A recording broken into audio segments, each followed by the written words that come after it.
This winter marked the first for my grandson, Tyler, since he was born.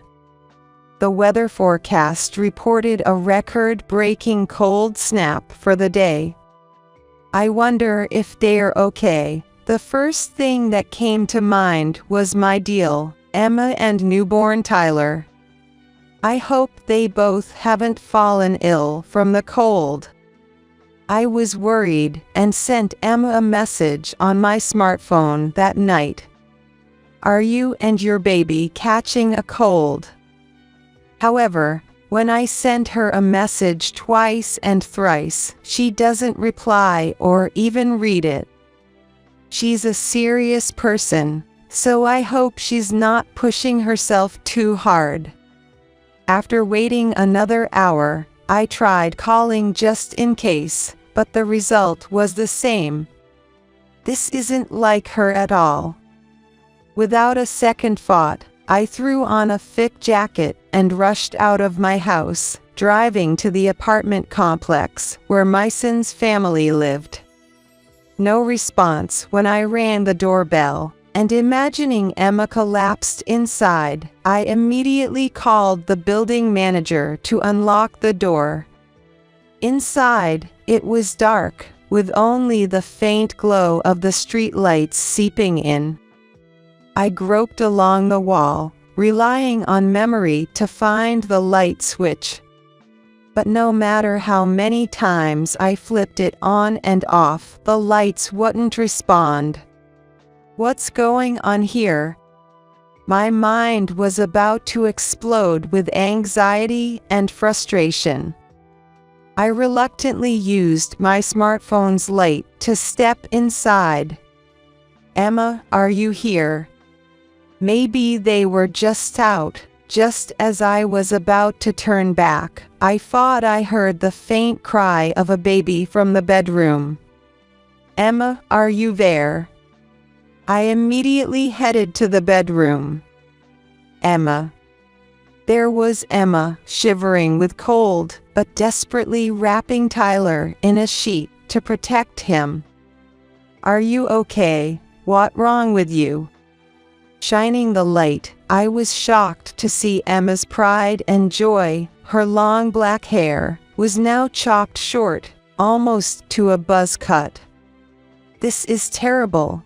How could this happen? My name is Monica Davis, 61 years old. I've worked as a hairstylist for many years at a beauty salon that's also my home. Chatting leisurely with familiar customers during work is my greatest joy. My husband and I originally started the salon, but he passed away from cancer when he was young. It was not long after my son Max was born. Nevertheless, I pressed on, raising Max by myself. However, despite my efforts, Max wouldn't listen to me, starting to skip school in high school. When he did go, he caused trouble, and I was often called to apologize to his teachers. After graduating high school, Max didn't pursue further education and began hanging out in the city every day. Maybe it was his inferiority complex about not having a father, or perhaps my failure as a mother. Unsure of the answer, I always worried about Max's future. So, when Max suddenly said one day, "I want to be a hairstylist," I was so surprised I pinched my cheek, thinking I was dreaming. What made you think so? Well, hairstylists get all the ladies, right? Max replied with a smirk. Looks like you do end up following in your parents' footsteps. Regardless of the reason, I took it positively that my son showed motivation for his future for the first time. Max smoothly graduated from beauty school and started working as an apprentice in a senior's salon. That's where he met his future wife, Emma, who was also working there. After a relentless pursuit, Max confidently told me, "I've decided to marry her," when introducing Emma to me. Nice to meet you. My name's Emma. I've heard you are also a hairstylist. I'm looking forward to learning from you. Emma was a charming woman with a bright smile, and her long black hair suited her well. "Nice to meet you, too." The moment I saw Emma, I liked her instantly. One day, a year after their marriage, Max started talking about wanting to open his own salon. Though he hadn't been an apprentice for long, Max seemed to have gained a lot of confidence as a hairstylist. Since I've become a hairstylist, I want to open my own salon and prove my skills on my own. To be honest, I was a bit anxious. With years of experience, I knew all too well that this industry isn't kind enough for a newbie to easily start their own business. Yet, I couldn't ignore Max's earnest desire as he spoke of his dream with such serious eyes.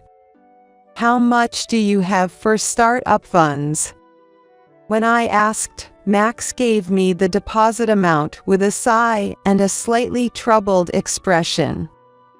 Despite the steady income from his apprenticeship, he was spending just as much as he earned. With this pattern, there was no way he could afford to start his own business. Max had squandered most of his earnings on leisure activities. Perhaps I should have advised him to give up then. But I just smiled and said, "Don't worry about the money," indulging my son's whim. Maybe it was my way of making up for the loneliness of growing up without a father. Truth be told, I had never touched the life insurance money left by my late husband. It's for Max, after all. You would forgive me, right?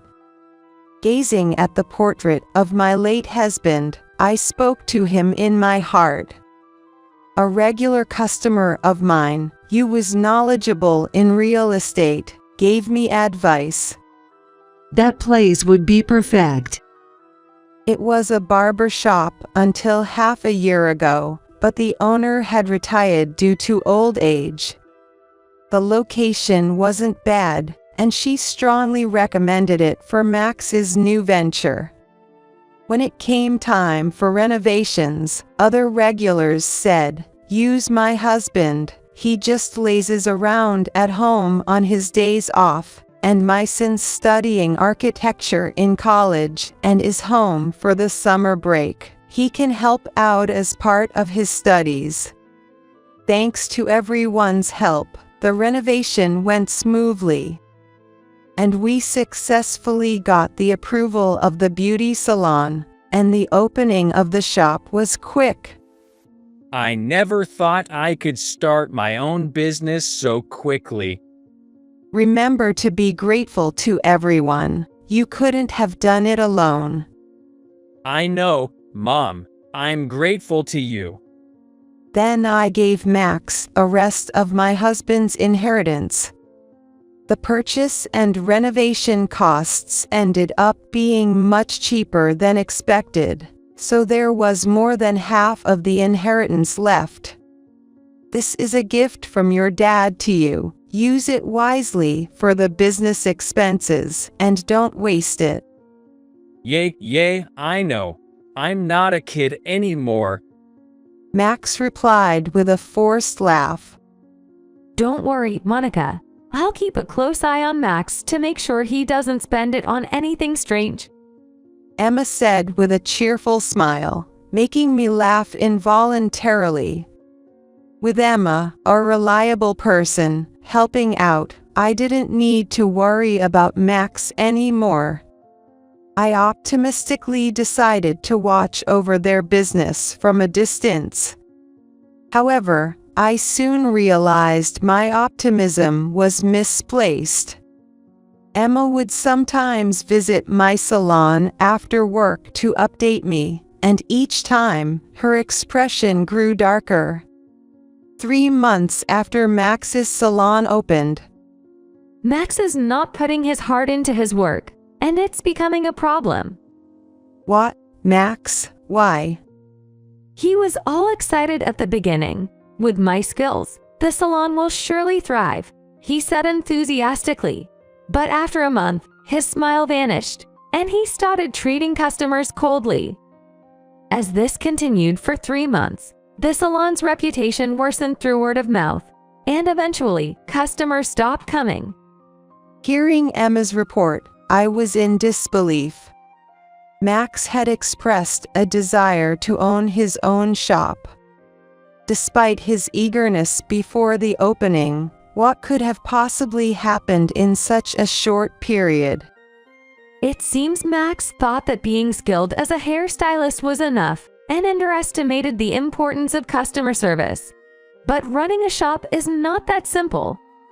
Emma sighed as she said that. Indeed, as Emma pointed out, running a salon isn't as simple as being skilled as a hairstylist. In customer service, the way you treat your clients significantly impacts the business's success or failure. It seems like Max is missing that basic understanding. So, how is Max doing? He seems to be getting more frustrated because we're not getting customers, spending his days drinking. This way, he can't focus on his work, and we're only driving customers further away. For now, I handle the customers when they come in, but if the salon's reputation continues to drop, managing it will get even tougher. Emma looked like she was about to cry, and I felt the same way. Okay, I'll talk to him next time. Thank you.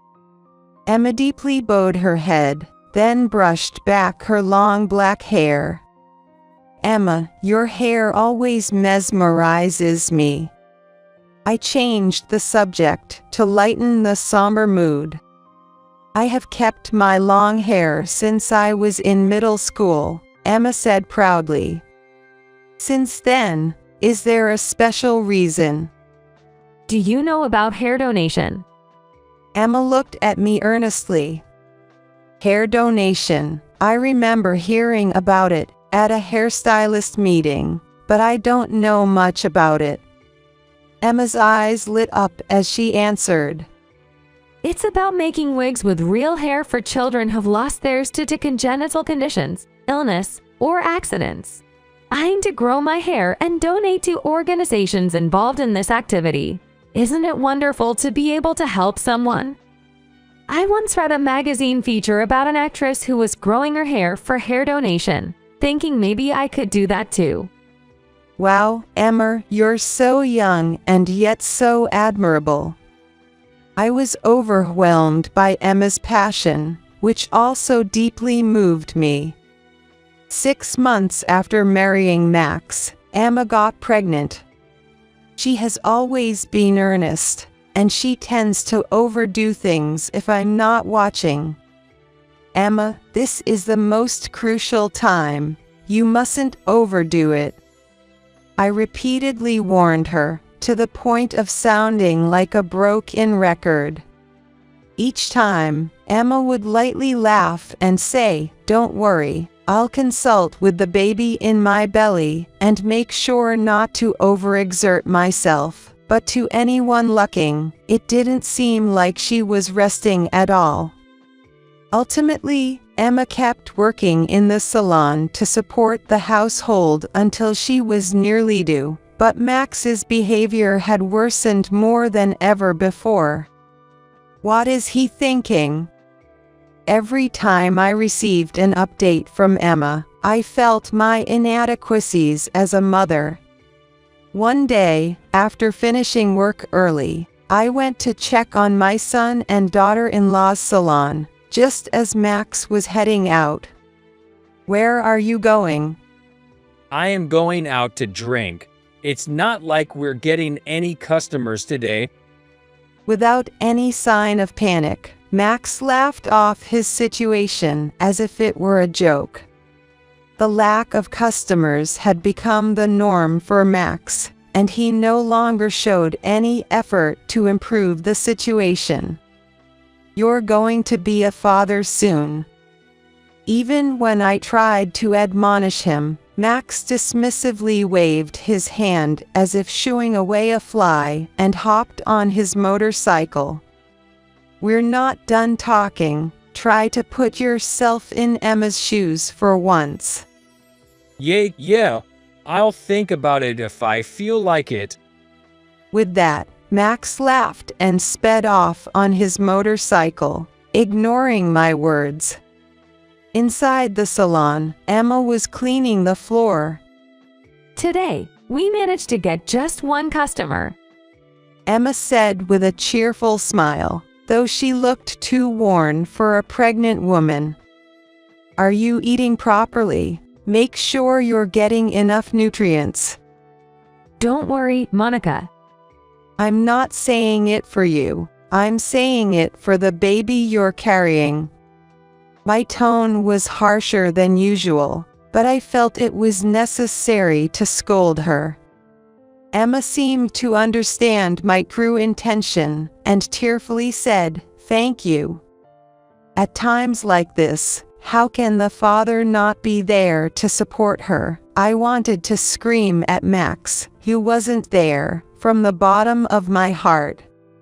Emma shared that the salon's business was far from thriving. And Max has been out every night, spending money like water. I shouldn't have given him his father's inheritance. I regretted my decision, albeit too late. Despite her busy schedule, Emma never neglected her hair care. Gently stroking her belly, she said, I want to teach the child I'm carrying the importance of being helpful to others. I wanted to be a support for Emma. In place of my useless son, I decided to visit their apartment to help out with whatever Emma needed. I'm always sorry to trouble you. Don't worry about it. Just focus on the baby in your belly. It was my fault for the way I raised my son. Because of that, Emma was suffering.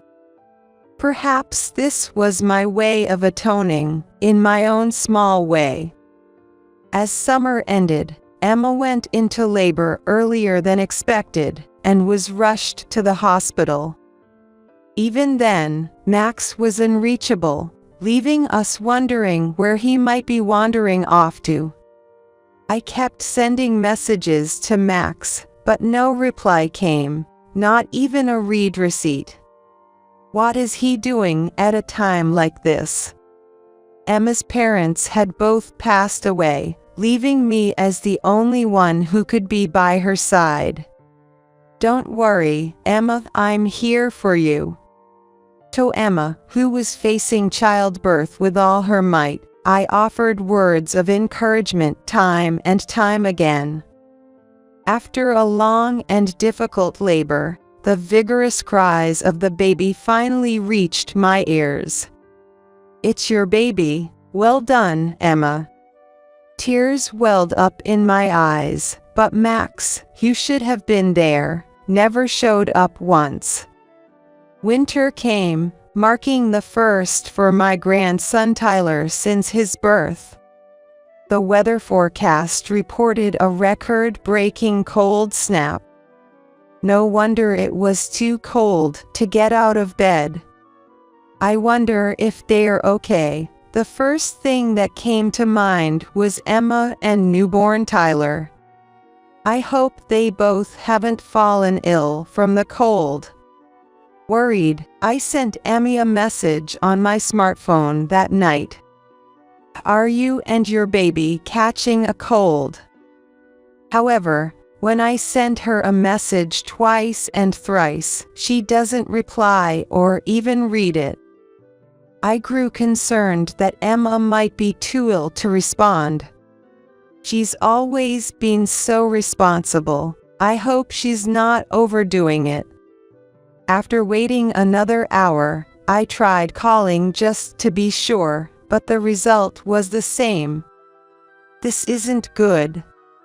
Without a second thought, I put on a thick jacket and rushed out of my house, driving to the apartment complex where my son's family lived. Arriving at the apartment, I was shrouded in darkness. It's not uncommon for families to live overseas from the end of the year into the new year, but I hadn't heard anything about a trip from Emma and Max, and they shouldn't have the financial means for such a trip anyway. No response when I rang the doorbell, and imagining Emma collapsed inside, I immediately called the building manager to unlock the door. I'll wait outside, so please let me know if you find anything. I thanked the manager, stepping into the apartment. The place was dark, with only the faint glow of the street lights seeping in. I remembered there was a light switch right by the entrance. Relying on memory, I groped along the wall to find the switch. But no matter how many times I tried, the lights wouldn't respond. What's going on here? Overwhelmed with anxiety and irritation, I reluctantly used my smartphone's light to venture further inside. Emma, are you there? I called out in the living room, but there was no response. Maybe they were just out. Just as I was about to turn back, I thought I heard the faint sound of a baby from the bedroom. Emma, are you there? I immediately headed towards the bedroom, where I heard the noise. Emma. There was Emma, shivering from the cold, yet desperately wrapping newborn Tyler in a sheet to protect him. What happened? When I shone the light, I was shocked to find that Emma's long black hair, once her pride and joy, was now chopped off, leaving her almost bald. Her eyes were red and swollen from crying. This is terrible. How did this happen? I took off my jacket and draped it over Emma.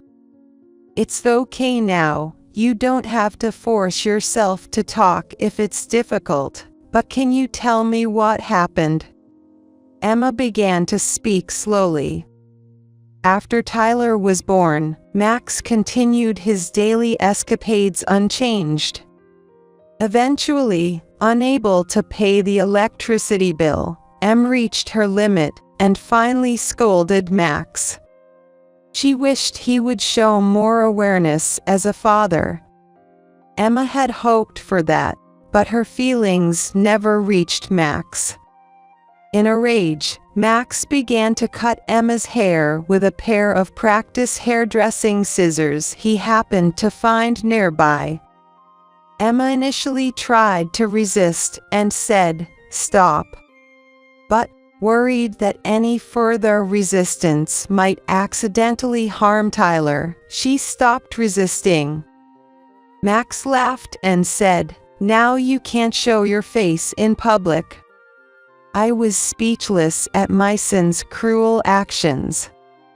Why didn't you tell me it had come to this? I'm sorry, Monica. I'm so sorry. Emma started blaming herself again. No, Emma, it's not your fault. I'm not blaming you. The one at fault here is Max. You haven't done anything wrong. Emma must have thought she shouldn't worry me and decided not to tell me anything. I hugged Emma tightly as she sobbed. The cause of all this was my indulgence in raising Max to this point. My heart burned with anger at my own inadequacy and at my son, who could not understand the pain of others. Taking a deep breath, I called Max. Mom, long time no see. What's up all of a sudden? Just wanted to hear your voice after so long. How are things on your end? Are Emma and Tyler doing well? Of course, everyone's doing great. No one's answering at home. Where are you? After a pause, as if he was concocting an excuse, Max's voice halted.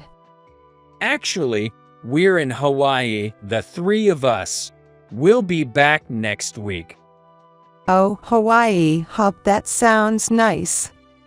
Max confidently lied, thinking I was clueless. What was the point of all the care I had provided for Max? After losing my husband at a young age, I worked tirelessly as a hairstylist. All to make Max a respectable person. When Max wanted to become independent as a hairstylist, I didn't hesitate to fulfill his wish. Yet, Max squandered the inheritance left by his father on his pleasures, completely disregarding my feelings. Moreover, to treat his own wife and child with such cruelty was something I could never forgive. My hope for Max turned into disappointment. What do you want for a souvenir? Look forward to it. Anything's fine. So you're coming back next week? Yes, safely, then. Hey, Mom, you sound concerned. Is something wrong, Mom? Max seemed to be saying something more, but I hung up without bothering to listen. After thanking the apartment manager who was waiting outside, I decided to take Emma and Tyler back to my house. Then, I made calls to every place I could think of. A week passed, and Max called my smartphone. He was in a good mood, saying he had just landed at the airport. I'm back. I even bought souvenirs for you, Mom. Max was trying to play the affectionate son now, but my heart wasn't fooled anymore. That's nice. I replied in a flat tone, but Max seemed not to notice anything was off. About an hour later, a taxi stopped in front of the apartment complex. Max, with distinct tan lines from sunglasses around his eyes, indicating a fun trip to Hawaii, began unloading a pile of luggage from the trunk. He took out his keys and headed towards what he thought was his home, expecting the door to open easily. He must have thought the door would open immediately once he inserted and turned the key. However, the key wouldn't fit into the lock, no matter how many times he tried. What the hell is this? What's going on? Max exclaimed in frustration. I approached him from behind and asked with a smile, "Was your trip to Hawaii enjoyable?" Though my heart was boiling with anger. Mom, you're here. Max seemed relieved to see me, misunderstanding my presence. Listen, Mom, I just got back and tried to get into the house, but the key won't fit. It must be some kind of prank by Emma because I went on a trip alone. She's probably mad at me.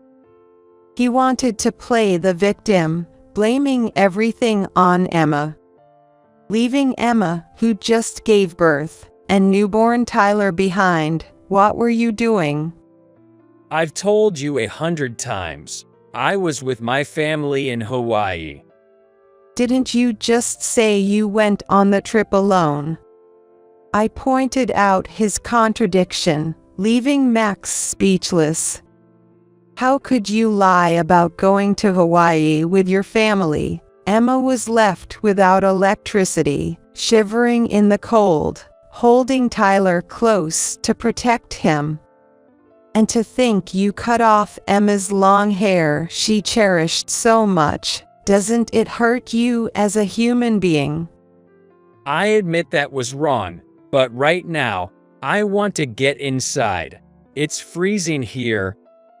Max showed no remorse, rubbing his arms exaggeratedly. The cold Emma and Tyler experienced wasn't anything like this. Plus, you no longer have a home here. I've already canceled the apartment lease. It's time you find your own place to live. Cancelled. Why would you do something like that? Max panicked, but the apartment lease was in my name.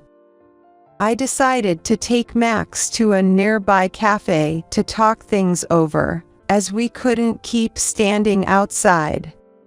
Max sipped his coffee silently, probably unable to taste anything. With a pale expression, Max's gaze shifted back and forth between my face and the coffee. Struggling with money to the point you couldn't even pay the electricity bill, and yet you went to Hawaii. That was. Max frowned, eventually starting to explain his selfish reasoning.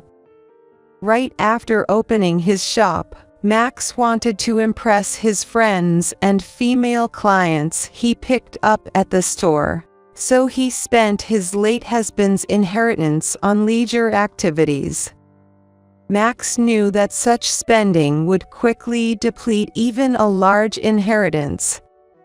However, having acquired a taste for the power of money, Max continued to buy gifts for his friends and take them on trips, even going into debt after exhausting the inheritance. Quite generous for a failing business. No worries, I'm a professional hairstylist.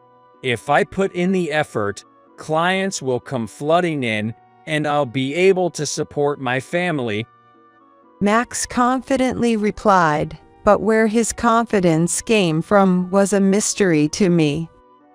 As for your salon, it's already been sold. I sold all the equipment too. It's too late to try to get it back now. I shattered his baseless confidence. That's a lie. Why would you do something like that? Max slammed the table, his face turning red. Oh, you cared about the salon. I thought you had abandoned it since you left everything to Emma. Besides, I bought that building and land in my name. You have no right to complain now. But I was gathering clients. I had a plan. Max had the look of a child about to cry, one who couldn't get the toy he wanted. If you're so confident in your skills, you'll be able to start over from zero quickly. After coldly turning my back on my son, I left the coffee shop, leaving behind only the money for the coffee on the table. A month passed. Both Emma and I had been avoiding any contact with Max, but unpleasant rumors inevitably reached a parent's ears. After being rejected by me, Max apparently turned to his friends, desperately asking for money.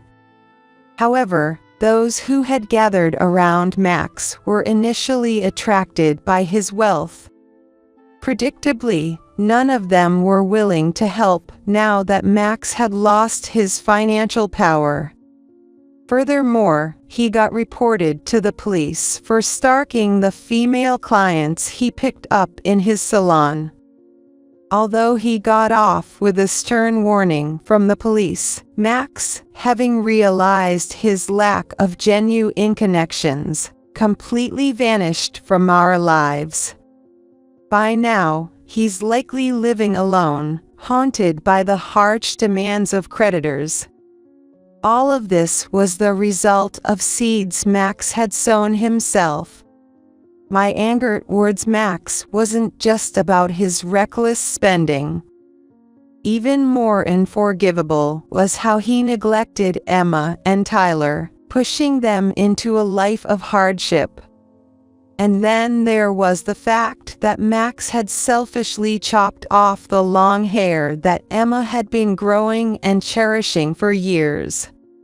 That foolish act might have robbed unknown children, who had been eagerly awaiting Emma's hair, of a brighter future. As a hairstylist myself, Max's actions are inexcusable. It will take a long time for Max to truly understand the pain Emma endured. Emma herself wouldn't speak of her heartache, but it's clear she's not unscathed. She likely keeps her feelings to herself to avoid worrying me. Wanting to do something for her, I reached out through my connections in the beauty industry to have a wig made specifically for Emma. It won't make up for my son's actions, but please use this. Thank you, Monica. Emma said with a smile, but tears were rolling down her cheeks. Using my back pain as an excuse, I asked Emma to help out in my salon. She threw herself into the work, perhaps trying to forget her emotional pain. Hello, Tyler. The regular customer greeted, and Tyler, lying in his cradle, laughed out loud. Now, some customers come just to see Tyler. He's like a little mascot for the salon. Slowly regaining her physical and emotional strength, Emma has started taking steps toward officially divorcing Max. Seeing Emma's smile makes us all feel like we've turned back the clock by 20 years. One of the regulars said it in jest, but there's no denying that Emma and Tyler's presence has brightened up the shop. Drawn by Emma's cheerful atmosphere, many other mothers have become regulars. All right, let's make today a great day too. Come in. Good morning. The salon is filled with smiles again today. In a corner, Tyler is sleeping soundly, breathing softly and looking adorable.